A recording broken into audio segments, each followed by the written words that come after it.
नमस्ते देवियों और जजजनों, प्रिय मित्रों, खास स्वागत है। आप जानते हैं कि मैं एक यूरोपीय सिंधु हूँ। अगर आपको नहीं पता कि सिंधी कौन है तो कृपया मेरा पहला वीडियो देखें।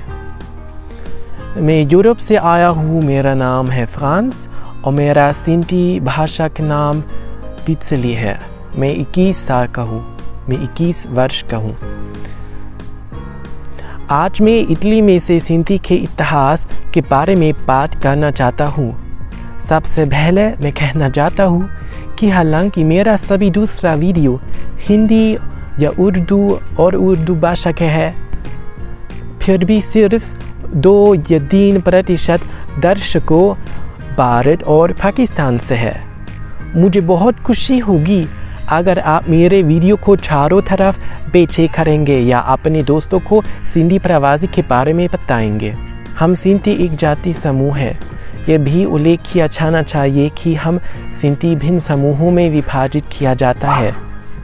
विभिन्न देशों के सिंधी आपस में संवाद कर सकते हैं, चाहे वे स्लोवेनिया से हो, जर्मनी से या इटली से, लेकिन हम रोमा के साथ एक भाषा में संवाद नहीं हो सकता।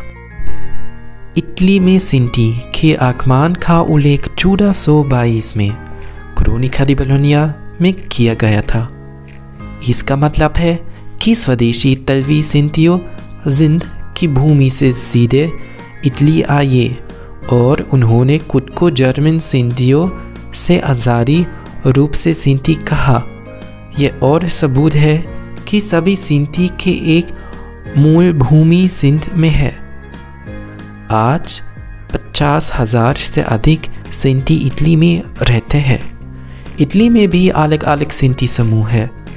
इतालवी सिंधी जनजातियों खुद को उस क्षेत्र की तरह बुलाती है जिसमें वे रहते हैं। वे खुद को नाम देते हैं सिंधी लोम्बार्डी, सिंधी पीमोंटेसी, सिंधी एमिलियानी, सिंधी मार्किजिani, सिंधी वेनेटी, सिंधी मुचिनी, सिंधी रोसेंगरे, सिंधी अब्रुzzesi, सिंधी रेजियानी, सिंधी मोदेनेसी। साल 1493 में सिंधियों को मिलान शहर से भागे दिए डाले गए। वर्ष 1563 में एक प्रतिबंध था कि कोई भी सिंधियों पेशे से पादरी नहीं किया जा सकता था।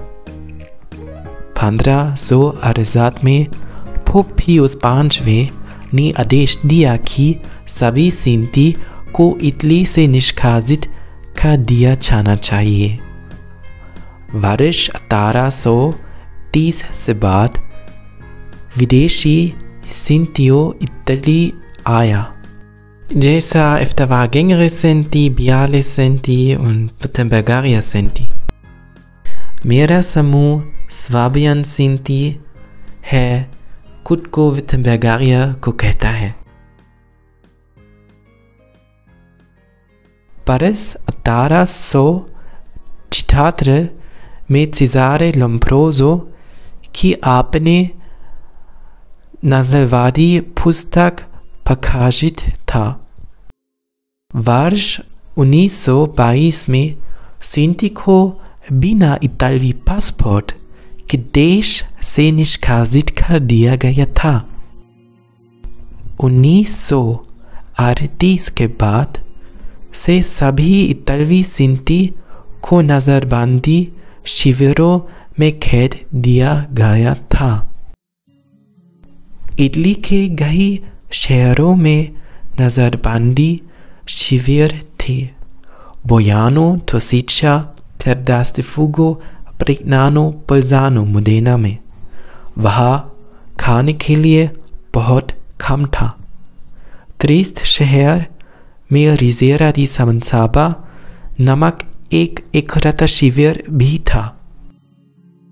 1940 में इतालवी पुलिस प्रमुख अर्थुरो पुच्चिनी ने सिंधी को एकरता शिविरों में भेजने का आदेश दिया।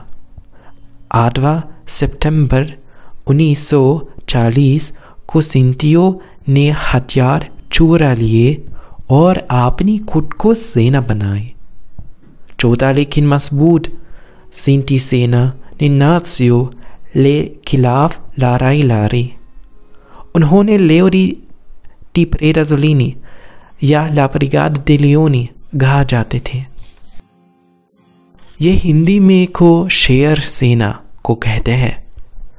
प्रेरा एक शहर का नाम है। वे उत्तरी इटली लड़े। 1945 में दूसरा विश्व युद्ध जैसा होलोकॉस्ट समाप्त हो गया था। ये कोई भी नहीं कही जा सकता है कि कितने इतालवी सिंटी हत्या दी गई थी। जर्मनी में 10 में 9 सिंटी की हत्या दी गई थी। कई इतालवी सिंटी कोरे के व्यापारी और उपकरण निर्माता के रूप में पेशे थे। सर्कस का नेतृत्व आमतौर पर इतालवी सिंटियों द्वारा भी किए जाते थे। उदाहरण के लिए सिंटी सर्कस परिवारोनी इटली में ख्याति प्राप्त है। मोयरा और फाई भी ख्याति प्राप्त था। एक तरह से वह इतालवी सिंटी से रानी थी। वह एक कलाकार और एक अभिनेत्री थी। वह कुल 47 चलचित्रों में थी।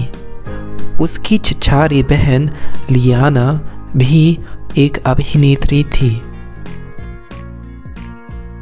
विटोरियो माया पास्काले एक इतालवी सिंटो था।